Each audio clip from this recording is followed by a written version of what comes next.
What if I told you that some of the greatest engineering feats in human history weren't built with steel cranes, computer modeling, or powered machinery, but with stone tools, rope, and relentless human determination?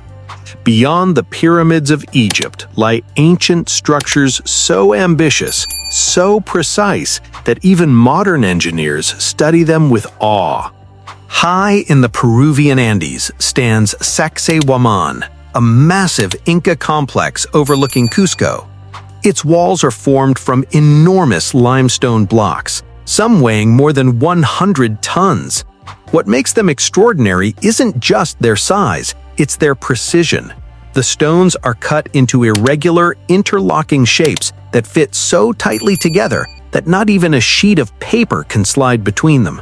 No mortar was used, yet the structure has survived centuries of powerful earthquakes in one of the most seismically active regions on Earth. Modern engineers recognize the brilliance of this polygonal masonry. The interlocking stones allow the walls to flex and settle during seismic activity instead of cracking apart. But how were these massive stones transported across steep mountain terrain without wheels or draft animals capable of hauling such weight? Archaeologists suggest ramps, ropes, and coordinated labor forces, but the exact methods remain uncertain. What is certain is that Sacsayhuamán demonstrates a level of structural understanding that rivals contemporary earthquake-resistant design. Across the Atlantic, in modern-day Lebanon, lies Baalbek, home to some of the largest stone blocks ever used in construction. Within the temple complex are 3 colossal stones known as the trilithon, each weighing around 800 tons. Nearby, an even larger unfinished stone in the quarry weighs over 1,000 tons. To put that into perspective, moving a 1,000-ton object today requires specialized heavy lift cranes and meticulous planning. The Romans were master builders, but even by Roman standards, Baalbek pushes the limits of explanation. How were these stones quarried with such precision? How were they transported and lifted into position nearly 2,000 years ago? Engineers have proposed systems of rollers, levers, earthen ramps, and massive labor crews, yet the sheer scale of the stones continues to provoke debate. Baalbek stands not only as a religious monument, but as a silent challenge to modern assumptions about ancient capability. Travel north to the plains of southern England and you encounter Stonehenge, a monument that appears deceptively simple.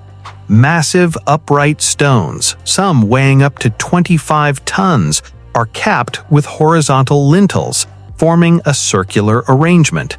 But its true wonder lies in its precision and logistics. Built more than 4,000 years ago, Stonehenge required transporting bluestones from Wales, over 150 miles away.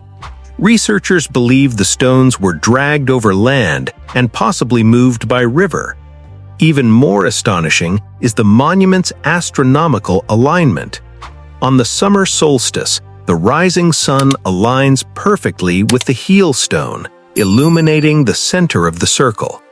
This alignment suggests a sophisticated understanding of celestial cycles long before written records in Britain.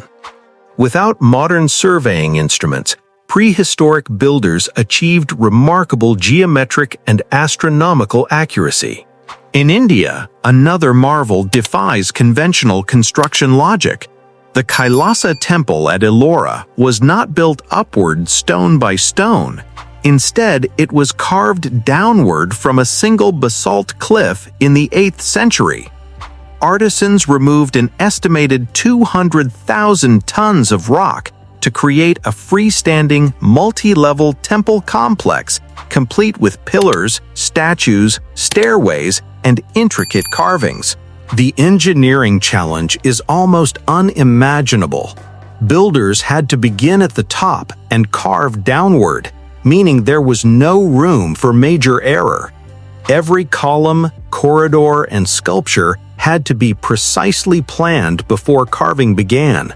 If a supporting section were miscalculated, the entire structure could collapse. Even today, recreating such a project would require advanced planning software and heavy machinery, yet ancient craftsmen achieved it with chisels, hammers, and extraordinary foresight. Finally, deep in the jungles of Cambodia rises Angkor Wat, the largest religious monument ever constructed. Built in the 12th century by the Khmer Empire, Angkor Wat covers more than 400 acres and is surrounded by a vast moat. Millions of sandstone blocks were transported from distant quarries and assembled with remarkable symmetry. What fascinates modern engineers most is not just the scale, but the infrastructure. Angkor was supported by an advanced hydraulic system of reservoirs, canals, and spillways designed to manage monsoon rains and sustain agriculture. Recent laser mapping has revealed that Angkor was part of a sprawling urban network hidden beneath the forest canopy.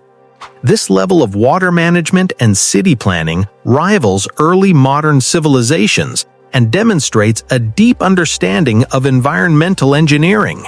For audiences in the United States, accustomed to skyscrapers, suspension bridges, and interstate highways, these ancient sites offer a humbling reminder.